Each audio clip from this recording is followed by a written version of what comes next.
If it is advertising, marketing, branding, you're watching the right show. Welcome to All About Ads Prime. This week, however, we are going to be focusing less on advertising and more on business model innovation in rural India. This includes product and process innovation.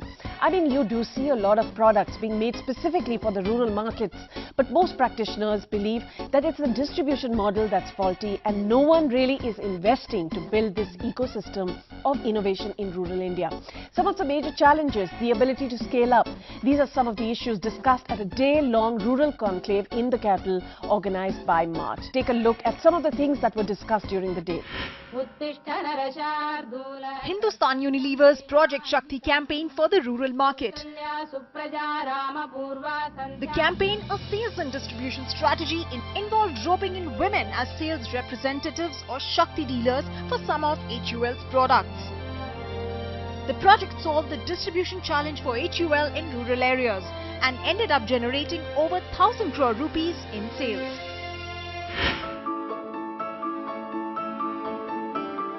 This initiative by Novartis recruited and trained local women to raise awareness about diseases and preventive health initiatives.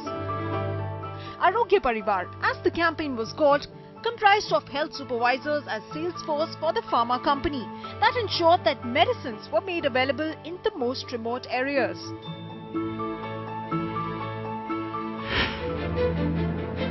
Tackling the issue of rural markets being averse to using LPG cylinders, HPCL introduced the concept of community kitchens operating on pay-per-cook to encourage women to experience cooking on a gas cylinder. HPCL was successful in weaning off women from cooking stoves.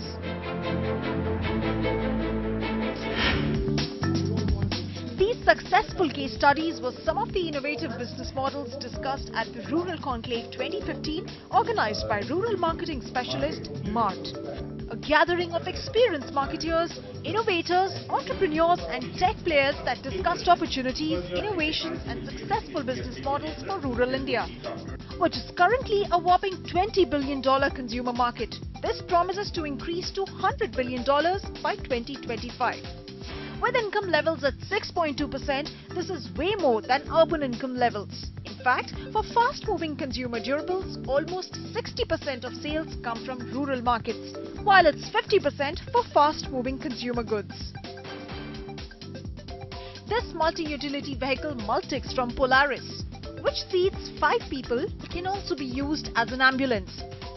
But costing a mere 2.72 lakhs beats all competition in terms of pricing and value for money. While rural markets account for 50% of the purchasing power, experts believe it is not only about pricing.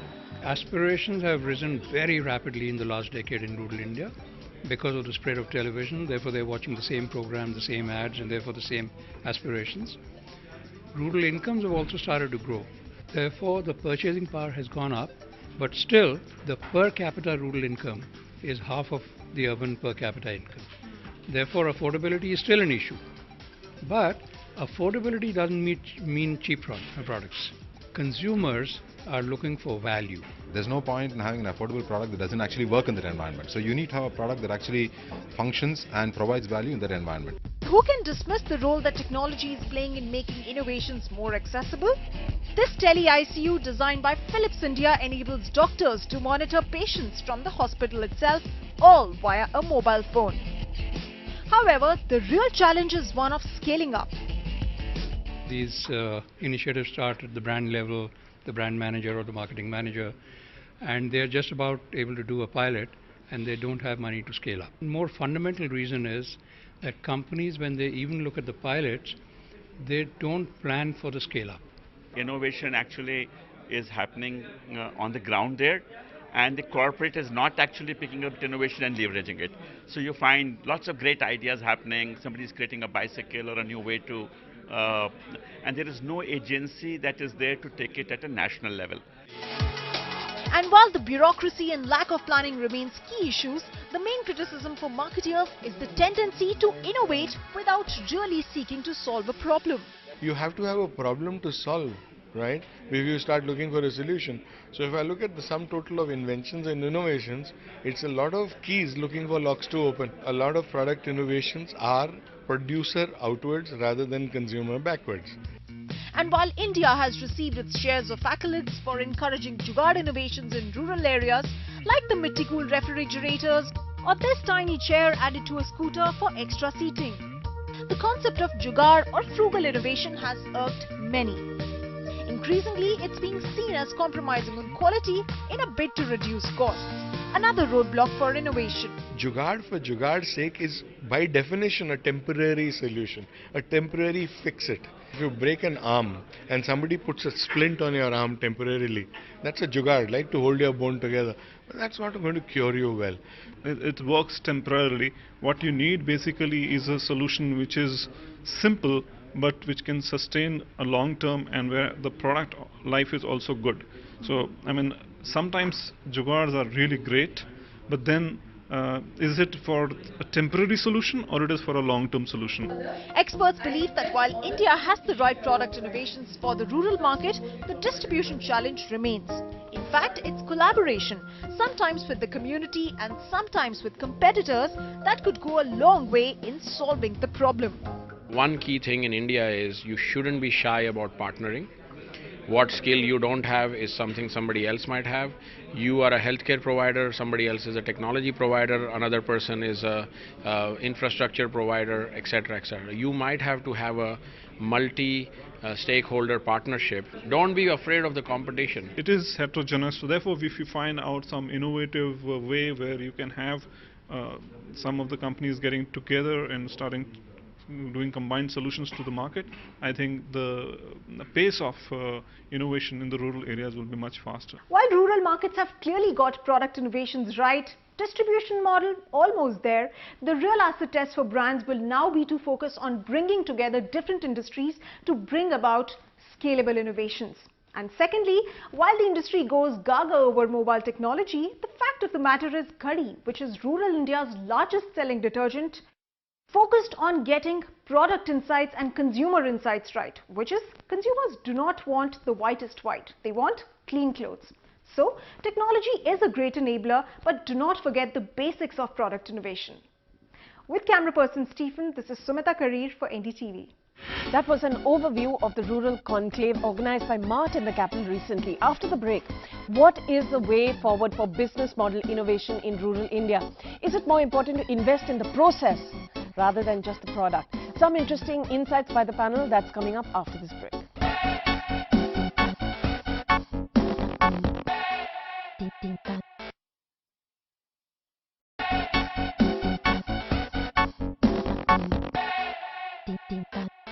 Welcome back. You're watching All About Ads Prime. So I had the opportunity to speak to several stalwarts and get their opinion on the way forward for business model innovation in rural India. On the panel were Tanmay Vats, he's the ex-Global Value Innovation Head, PepsiCo and co-founder Vatsal Foundation. Som Mittal, the former president of NASSCOM, Rohtash Mal, MD EM3 Agri Services, and he's the ex-CEO of Escorts Limited, and Shugato Banerjee, he's the VP Essilor India. A very large segment of our population which has been neglected. We've not done any innovations for the poor. India is not doing enough to build a culture of innovation. It now presents an opportunity because the penetration levels of most categories are still much lower in rural. Access and access. These are the three big challenges in rural. India is a great place for innovations, but no scale. We need better cooperation systems.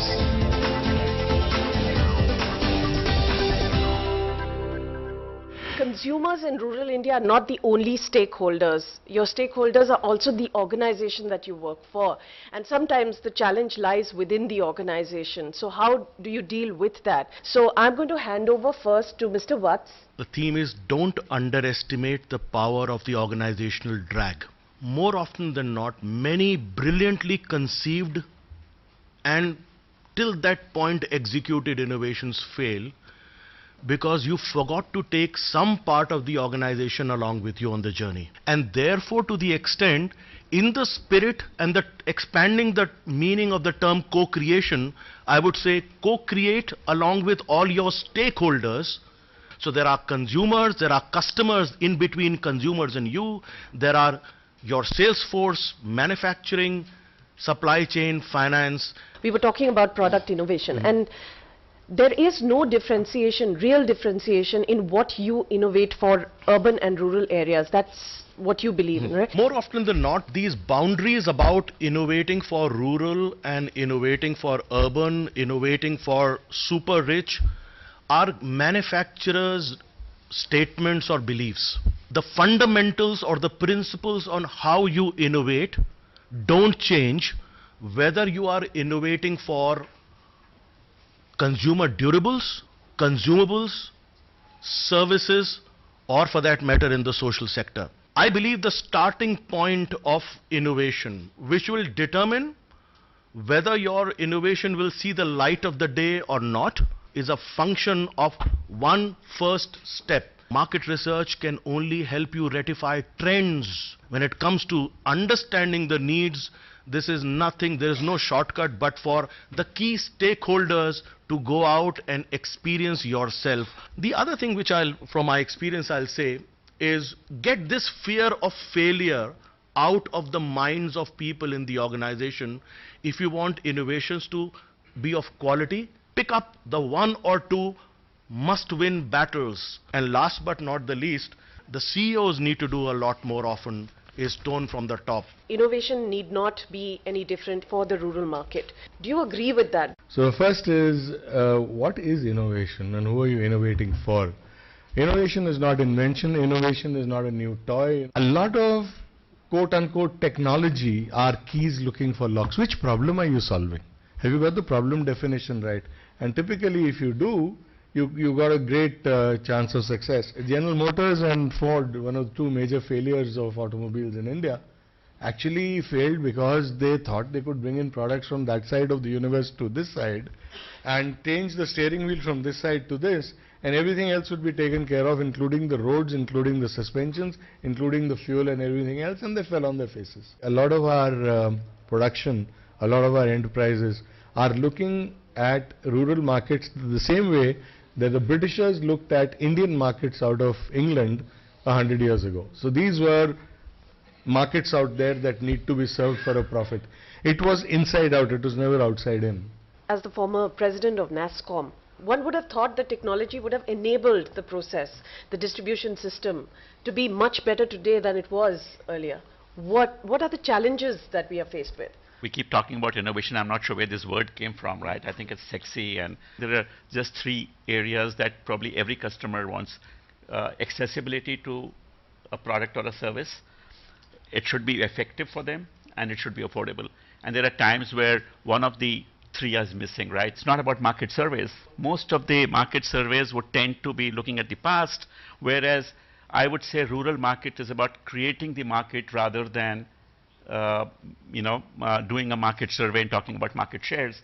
Whether it is skill, education, healthcare, technology can be that enabler. And once that enabler happens, right, then it's just amazing as to what people can do with it. And let's not forget the contribution that mobile phone has made. But mobile has probably made the one till up to voice, but data would be required. I'd like to move to Shogata. How critical is pricing? It's not the be all and end all for everything. Give him say three choices. One is the cheapest, the other one is in between, and the last one is a little expensive. 9 out of 10 times the consumer will end up buying the one which is not the cheapest, because somewhere in their mind they have that since this is cheapest, probably it's a very inferior quality. The spectacles that we provide to them are typically 25-30% more expensive than what you get on the streets, but still they come to us and buy.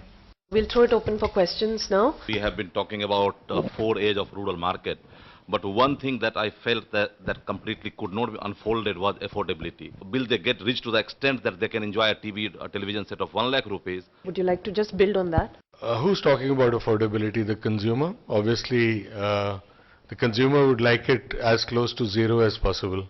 Unfortunately, two things militate against this. Number one is the business model. Very difficult to take a 65 horsepower tractor and pull it down below 6 lakh. The biggest driver of affordability is the enterprise itself.